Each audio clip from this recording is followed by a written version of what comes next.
Alors ici, on est dans une exploitation dans le Morbihan. L'exploitant m'a déjà appelé il y a plusieurs mois et on a eu déjà plusieurs rendez-vous pendant lesquels on a travaillé sur sa stratégie. C'est un exploitant qui arrive en fin de carrière. Il est à l'aube de céder son exploitation. Il cherchait d'abord à déterminer sa stratégie, ce qu'il allait vendre, comment il allait vendre, combien il allait vendre. C'est une exploitation qui est relativement simple à gérer. On voit, on a un bâtiment qui est moderne, qui est fonctionnel et qui permet de travailler immédiatement sans avoir besoin de remettre un ticket. Dans un certain nombre d'exploitations, il faut se poser la question de la vétusté des bâtiments. Deuxième point de vigilance, la maîtrise du foncier. Il est nécessaire pour le repreneur de pouvoir maîtriser son foncier dès le départ, soit sous la forme de fermage, soit sous la forme d'une acquisition. Un cédant est maître de la situation pour céder son exploitation lorsqu'il a la maîtrise de son foncier.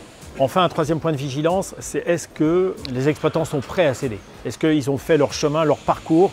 Parce que psychologiquement, c'est pas évident. C'est un outil de travail qu'on construit sur 10, 20, 30, 40 ans de carrière. On vend qu'une fois, il ne faut pas se rater. Et en même temps, le vrai prix, c'est le prix auquel se fera la transaction. Il faut que ça se fasse dans des délais raisonnables aussi, quoi.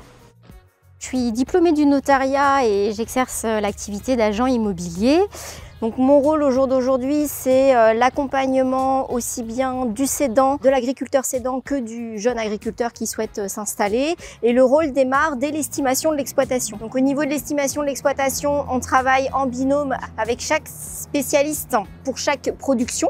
Donc c'est un travail qui s'effectue en binôme, aussi bien sur l'estimation du patrimoine privé, donc qui est bien évidemment souvent la maison de l'exploitant, et le patrimoine professionnel qui est l'exploitation. Ensuite vient le temps de la commercialisation. La commercialisation est régie par un contrat qu'on appelle un mandat, donc ce qui permet à l'agence Reprise Agri de commercialiser le bien.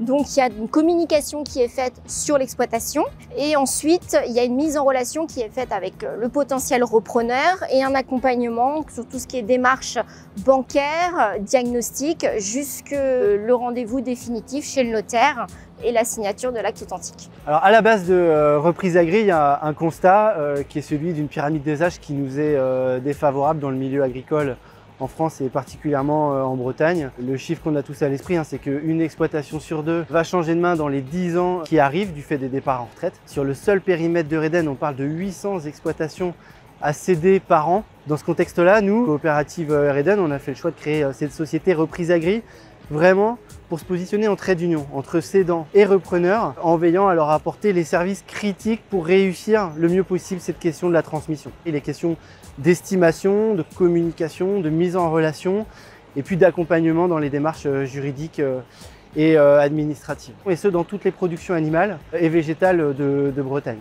Si vous avez un projet d'installation ou de transmission, il ne faut surtout pas hésiter à nous contacter, soit directement ou par l'intermédiaire d'un technicien de la coopérative pour qu'on puisse vous présenter le service et l'adapter à vos besoins.